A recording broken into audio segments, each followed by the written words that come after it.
Hey guys, MrTLexify back, and in this one I'm finally coming back with zombie weapon comparison, and then this is going to be the M2 Flamethrower versus the Paralyzer to see which weapon is the better infinite ammo weapon out there. But if you're new to the series, I want to welcome you, and basically what I do in this series is I take two weapons from any zombies game, I compare them for stuff like ammo, price, so easy to get, availability, damage, and rate of fire. Now if you're new to the series, again, I want to welcome you, and if you want to vote for the next two weapons on the next episode, all you gotta do is like, comment, and subscribe. The comment with the most likes will be featured again. Anyways, guys, let's head on straight into the statistics of the M2 Flamethrower. Now, the Flamethrower from World at War is an automatic weapon. No shit, it's a Flamethrower, obviously. And obviously, yet again, the ammo has got to be unlimited. Now, there is an overheating capability. It's not as bad as the Magnetron from Exo Zombies, but it does overheat if you use it for a bit too long. It's not too bad. I think it's useful in a way,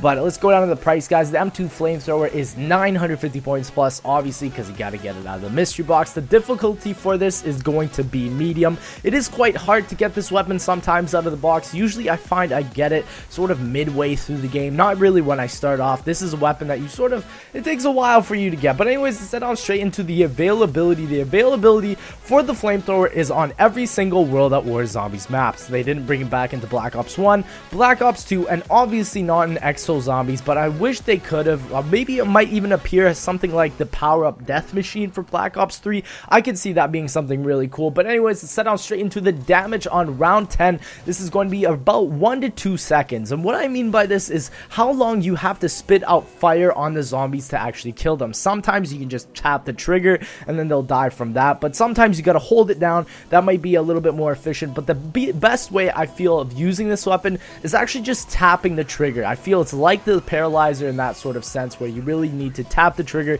to make sure it doesn't overheat and to make sure you maximize the damage capabilities you are able to use with the weapon. Now let's go to the rate of fire. This is obviously going to be infinite, because if you got infinite ammo like this and it keeps spraying out, you're obviously going to have an infinite rate of fire. Now the extra damage on this is actually going to be 2.0 times, and it's going to be continuous. And what I mean by this is every, I think, couple of milliseconds or so, the damage builds up and it keeps building, obviously because it's a flamethrower. It's fire. It gets worse when it's on you. But anyways, guys, let's head on straight into the pack-a-punch version of the Flamethrower, and this is going to be called the F1W Nitrogen Cooled. It's a very weird name. Never really heard of one like this. But the pack-a-punch ammo, obviously, it's the same damn thing. It's infinite. But the only difference is that it takes a lot longer for you to overheat this weapon. But also, when you upgrade it, it's kind of weird because it actually gives you a little bit of a detrimental factor when you upgrade it. It actually makes it so when you overheat the gun, it takes longer for it to regen back to the full ammo capability, which is a little bit weird. Not totally sure why they did that, but let's head down straight into the mobility. The mobility on the Flamethrower is low. When you don't pack a bunch this weapon, it is so hard to damn run around. It's like you're holding like 3 Brownings and you're trying to run around with the zombies. It's like I don't have this capability. But when you pack a bunch, it turns into a medium. It does get a little bit better. You can start to run a little bit faster than the zombies with it, and it is a little bit enjoyable. The damage on round 20 is going to be between 2 to 4 seconds. Again, this all depends about your range from where you are from the zombies, and also if you do the tapping method with the Flamethrower, or if you hold it. It's all different from there. Now let's head on to the interesting fact. The interesting fact about the Flamethrower is that if you go right up to an object, like where you have no space between you or yourself, and if you shoot the fire, nothing will actually come out. It's a little bit strange. Not totally sure why World of War has that, but I thought it was just something cool to share. And obviously the recommended perks with the Flamethrower I'd suggest would be Juggernog, Double Tap, Speed Cola, and Quick Revive. The regular Quadrinity, but if you're playing solo, again, Quick Revive doesn't really make a difference in World at War because it doesn't revive you, but if you're playing with co-op, it's going to make a difference. Now let's head on straight into the statistics of the Paralyzer. Now the Paralyzer, you already know it's an automatic weapon. Okay, you shoot the thing, it's automatic. If it's infinite, I ain't even gonna explain. I'm wasting your time right now. But the ammo, obviously, it's unlimited. It goes up to the 115 number. Once it goes from there, it has to recharge and go down. The price for this is obviously 950 points plus, and usually, honestly, I'm gonna rate this difficulty for the Paralyzer at an easy, just because of the teddy bear box, perma perk, whatever bullshit. When you get that, it literally takes like 2 hits for you to get the Paralyzer. It's so goddamn easy. Makes makes bury too easy, and that's why I really don't like it. You can never really avoid that perma perk, and it just makes the game so damn easy because you get the paralyzer, you go up on the ledge, boom, you're at round 70. Like, it's unbelievable. It's just stupid. But the difficulty, like I said, is easy. The availability is obviously only on buried. Now, the damage on round 10, I find it's a little bit weaker than the flamethrower. It's between 1 to 3 seconds, and I think that's a really big detrimental factor for the paralyzer there, because the paralyzer is actually meant to slow down the zombies rather than to kill them. The reason why it does kill them is because it slows down their heart rate to a point where it just doesn't work, and then ripperoni or their brain waves, and that's how the zombies die there, I guess. The rate of fire, obviously, for the paralyzer,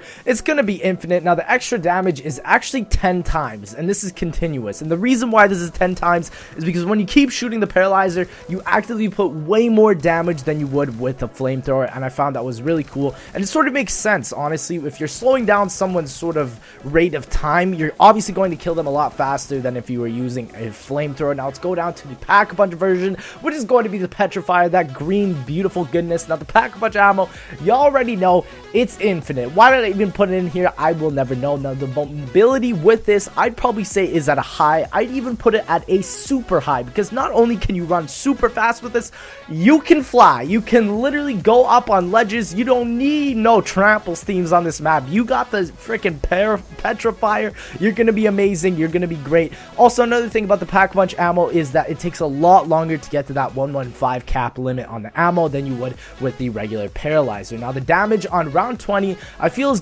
probably around the same thing as the upgraded flamethrower. It's going to be 2 to 4 seconds. The interesting fact with the paralyzer is that it's actually only effective till round 70. Now, the reason why Treyarch decided to do this was because they found that the paralyzer was actually initially good pre-patch, I think up till round 100 or a little bit past there, and it feels like you could just get to that round super easy. So they made it only effective till round 70, and then after that you gotta use the subsurface resonator to actually get higher through the rounds. It's actually a very hard map to get super high in the rounds, because once your paralyzer is useless, then you gotta use buildables, which is a very interesting factor with the weapon. Now, the recommended perks finally for the petrifier, I'm gonna have to say it's gotta be Juggernog, Vulture Aid, Speed Cola, and Quicker Vibe. You're gonna want to sub out Double Tap because it means nothing with this weapon. You're gonna need Vulture Aid just because if you get into pickle, you can actually go into one of those green sort of stink things, and you'll be able to just have a nice breather, let your gun reload, let all the zombies fly away off into the distance. But that's gonna be that, guys. So I'm not gonna announce the winner. I know someone in the comment section is already gonna make a nice shit and put it smeared all over my face. But anyways,